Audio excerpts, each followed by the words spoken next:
Hey, what's going on, people? My name is Terrell Andretti, and I'm the Narc's Nemesis. For those of y'all watching on YouTube, make sure you like, comment, and subscribe to the channel. That helps YouTube's algorithm pick up this content and push it out to more people that need it. Somebody liked it for you, so make sure you like it for somebody. If you need a one-on-one phone session, the link is in the description. If you want to donate to the channel, the link is also in the description. My new singles, Superstition and Masquerade, they are out on the channel and all platforms, all streaming platforms. They're about my narcissistic experience. Superstition is about me overcoming my narcissistic experience, and it features a voicemail of my ex-narc trying to hoover me, and I ain't going for it.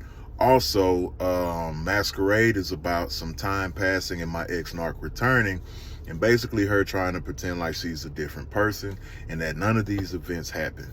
The performance video for Superstition is out here on the channel as well. Y'all make sure y'all go check out those two songs. Leave me a review. Let me know what you think.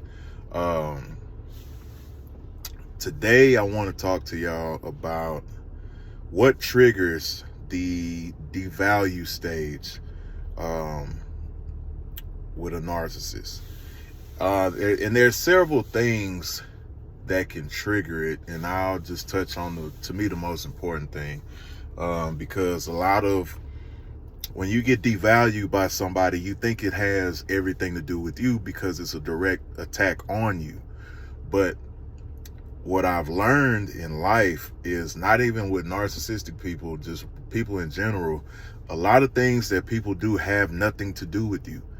It's an internal thing, and it's a lot of times it's how they feel about themselves, or it's how they receive, the idea of you, or, their emotions, or whatever the case is, and it's just reflected outward.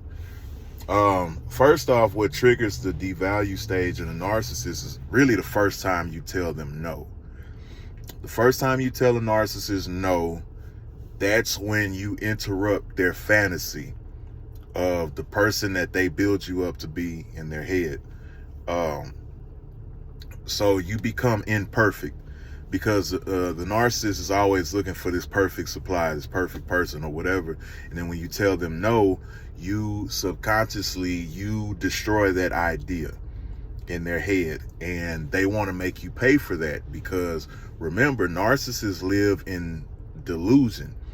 So if you do anything to disturb that, they have to make you pay for that. So they feel they have to make you pay for making them live in reality, because in their perfect reality, they want a supply that'll never tell them no, which is I'll go into it in another video, but I'll briefly touch on that.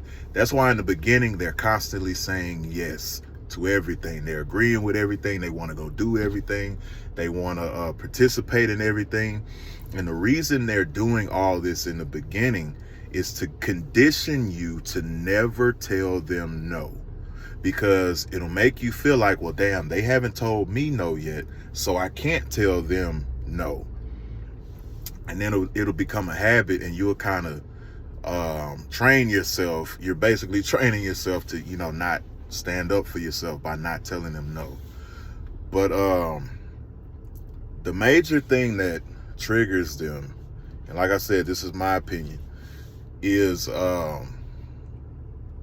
when they get close to you and they figure out they cannot properly imitate you. Because remember, when they meet you, they mirror you, and they try to copy your personality. They copy your likes. They copy your dislikes. They copy your principles, your morals, and all. Damn, I left my bracelet on.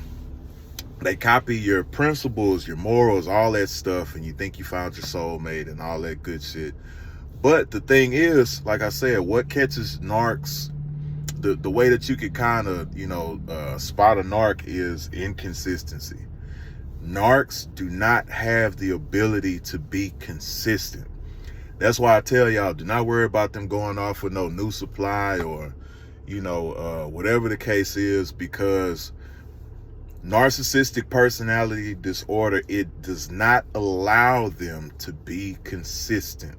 So all this good behavior you might be seeing in a new relationship or whatever the case is, yeah, it looks nice for the time being, and it might hurt for the time being. It might be a week, 2 weeks, a month, 2 months, might even be 6 months sometime. But I guarantee you, sooner or later, whatever they are building is going to crumble because it's built on a bullshit foundation.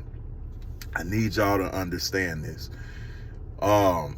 When they get close to you, they can copy certain traits and certain characteristics and all of that stuff. But what y'all don't understand is they're copying who you really are.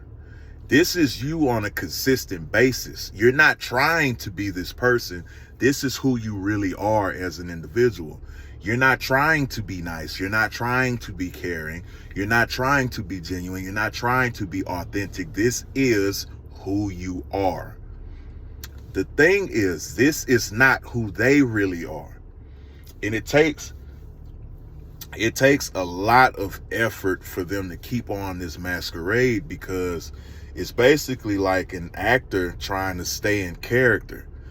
You know what I mean? So they're trying to stay in character. Meanwhile, the character that they're portraying is based on a true story. You are the true story. That's a motherfucking bar. The character that they are portraying is based on a true story. You are the true story, which means you are the constant. You are consistent. This is who you are.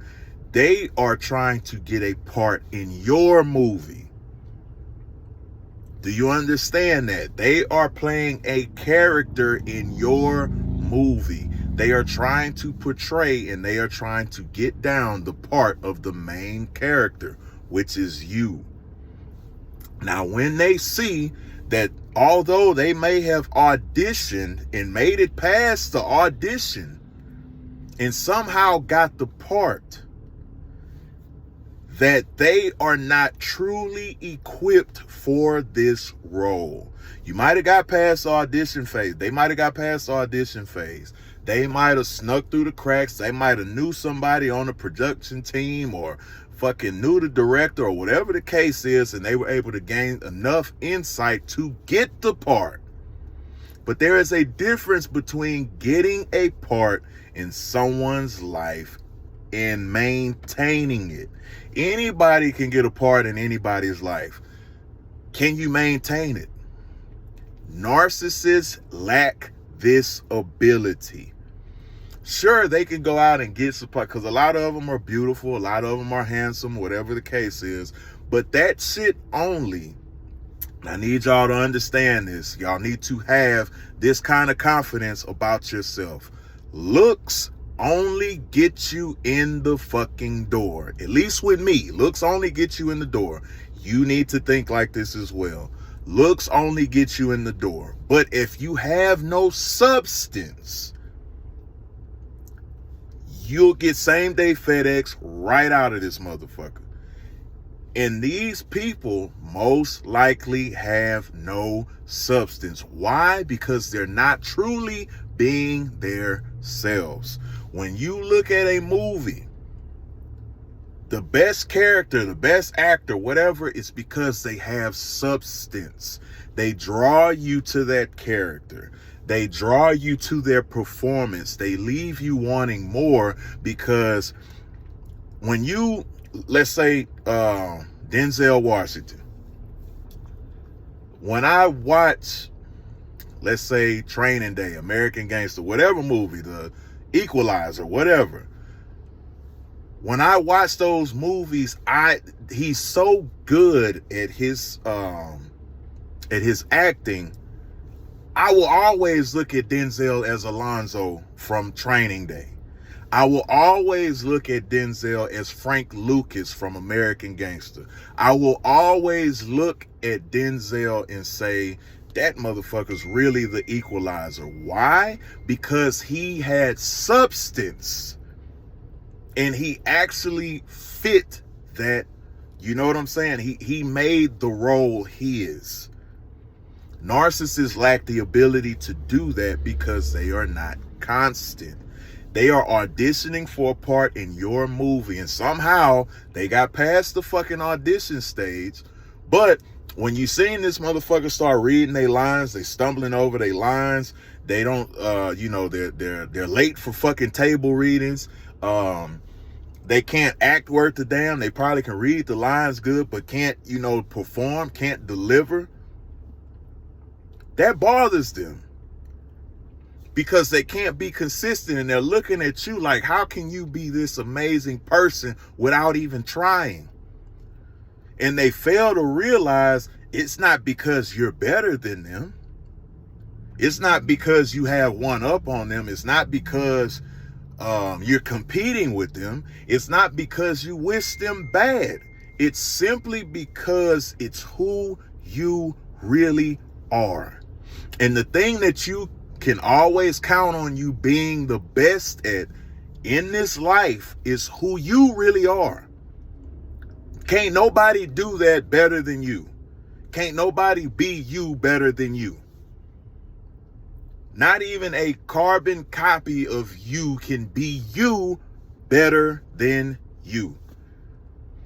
Like if you watch those movies where they clone somebody or somebody has an evil twin or whatever, and they're like, well, which one is him? Which one is him? And they have a specific question that only the original will know. That's because nobody has your essence. Nobody has your ability. Nobody has your imprint that you leave on somebody's life.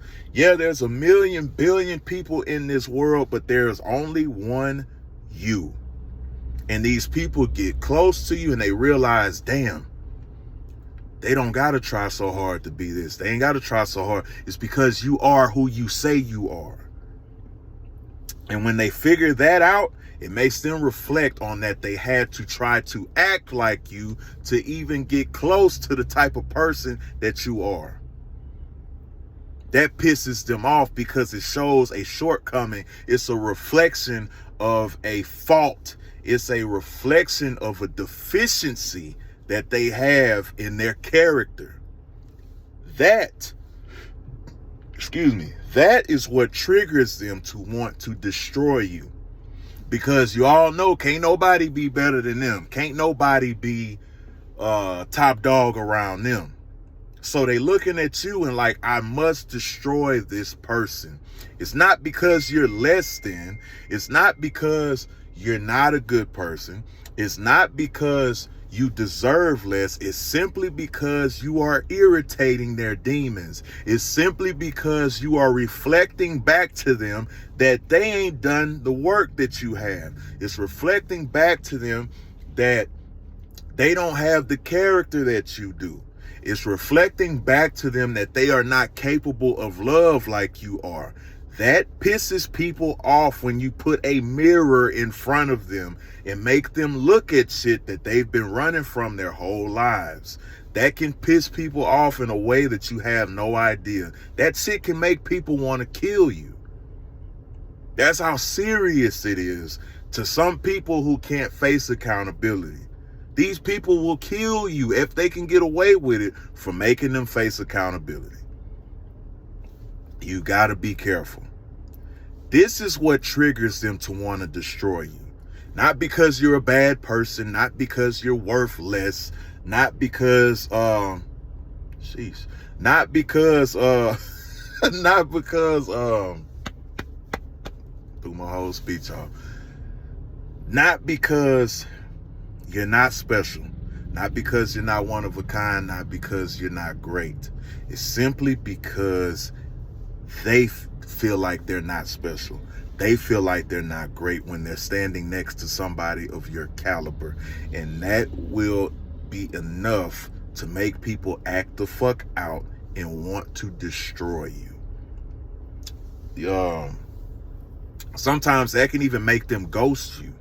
That you're too much of a person, that you're too much of a challenge, that you're too much of something that they can't control, They won't always stick in and abuse you. Some of them will ghost you. Some of them will discard you because they know it's a high risk trying to conquer somebody of your caliber. And they will rather not take that risk and move on and find lesser supply to control than, you know, take on that challenge. Now, I'm not saying narcissists don't like challenges, because they do, but sometimes they are smart enough to recognize this ain't what I want. This ain't what you want. You don't want this smoke. But anyway, like, comment, and subscribe. If you need a one-on-one phone session, the link is in the description. Tell you pricing and all that good stuff. If you want to donate to the channel, the link is also in the description. Superstition and Masquerade, y'all make sure y'all both, you know, check out both of those songs. Share them, send them to somebody, leave me some feedback on the channel, let me know. I think I put a snippet of Superstition at the beginning of this video in my intro. I do have a new song coming out. It's not so much about the narcissist, but I think, you know, it's along the same style as my other songs have been. I think y'all love this song too. I'm really excited about it. But y'all make sure y'all stay tuned. I will post it on the channel for y'all as well. But it ain't your fault. It has nothing to do with you, honestly. It has more to do with them. Don't take it personal. I know that's easier said than done, but just remember who you are. I don't think I cursed that much in this video either, so you're fucking welcome. Nah, another day, another way, and you ain't gotta listen, but I know you heard me.